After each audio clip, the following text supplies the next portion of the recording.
આપણે અવારનવાર સાંભળતા હોઈએ છીએ કે સુરત, અમદાવાદ, મુંબઈ, નવસારી, વડોદરા આવા આસપાસના શહેરી વિસ્તારમાં ગ્રામ્યમાંથી શહેરીકરણ કરીને પોતાના ધન વસવાટ કરતા પોતાના ધંધા માટે જે સિટીમાં ગયા હોય અને થોડા ઘણા માંદા પડે, નબળાઈ આવે, ડેન્ગ્યુ, મલેરિયા, ચિકુનગુનિયા આવા વિવિધ પ્રકારના રોગો આવે ત્યારે આપણે કોઈ સજ્જન માણસો, વૃદ્ધ માણસો હંમેશાથી એવું કહેતા હોય છે કે થોડાક દિવસ દેશમાં જતા રહ્યો, થોડાક દિવસ દેશમાં આરામ કરાવી લ્યો, ત્યાં આહાર અને પોષણક્ષમ ખોરાક મળે અને વાતાવરણ ચોખ્ખું હોય.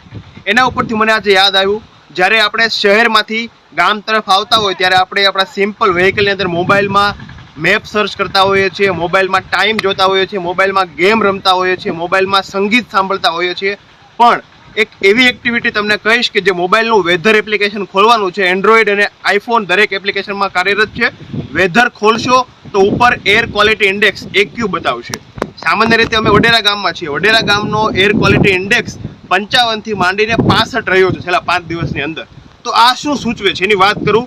સામાન્ય રીતે રાજકોટ શહેરનો એર ક્વોલિટી ઇન્ડેક્સ આપણે જોઈએ તો 200 થી 250 પ્રકારનો છે. એ જ વસ્તુ અમદાવાદની અંદર એર ક્વોલિટી ઇન્ડેક્સ જોઈએ તો 300 થી 350 સુધી જાય છે. દિલ્હીનો 400 450 જાય છે. એટલે સૌથી વધારે પોલ્યુટેડ, સૌથી વધારે પ્રદૂષણવાળું શહેર દિલ્હી છે. સુરતની અંદર વાત કરીએ તો 200 થી 250 છે.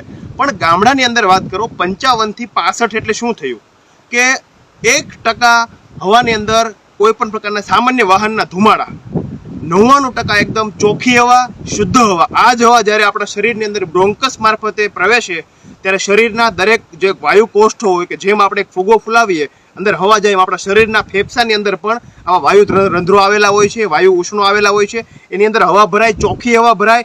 શરીરના અંદર ઘણા બધા ટાઈપના CRP જેવા મોટા મોટા ઇન્ફેક્શન, કોઈ પણ પ્રકારના સાદાથી માંડીને મોટા મોટા ઇન્ફેક્શન ઉન્મૂલન થાય છે, ઇન્ફેક્શન નાબૂદ થઈ જાય છે અને આપણે ચોખ્ખું જીવન આહાર વ્યવહાર કરવા લાગીએ છીએ અને જે તે રોગ હોય એ ઘટવાનો શરૂ થાય છે. તો આ જ વસ્તુ આપણે આપણા નજીવા શહેરના વૃદ્ધો, વડીલો લોકો તો કહેતા હોઈએ છીએ, પણ એના પાછળ લોજિક શું છે, તર્ક શું છે, એની વાત આ વિડીયોની અંદર વાત કરી છે. તો સામાન્ય રીતે મોબાઈલ એપ્લિકેશનમાં હંમેશા ચેક કરજો તમારી આસપાસનો એર ક્વોલિટી ઇન્ડેક્સ. સામાન્ય રીતે આપણે એ તો સમજ્યું કે એર ક્વોલિટી ઇન્ડેક્સ કેટલું હોય તો સારું, કેટલું હોય તો ખરાબ. પણ એર ક્વોલિટી ઇન્ડેક્સ એ શું છે?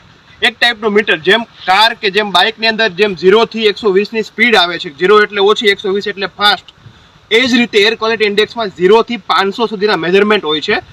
0 એટલે સૌથી ચોખ્ખું, 0 થી 50 એટલે ગુડ. એ રીતનું મીટર તમને વિડીયોના માધ્યમથી ફોટો આપ્યો છે. 500 એટલે સૌથી ખતરનાક. તો એક એર ક્વોલિટી ઇન્ડેક્સ એક એવી વસ્તુ છે કે જેની અંદર સલ્ફરની માત્રા, CO2ની માત્રા, આ તમામ વસ્તુ કેટલી હોય અને કેટલું પોલ્યુશન થાય, તો આ જ પ્રકારની માત્રા છે. આવી ઇન્ફોર્મેશન વાળો વિડીયો યોગ્ય લાગ્યો તો શેર કરજો, લાઇક કરજો અને જરૂરથી કોમેન્ટ કરજો. આભાર. અસ્તુ. જય હિન્દ, જય ગુજરાત.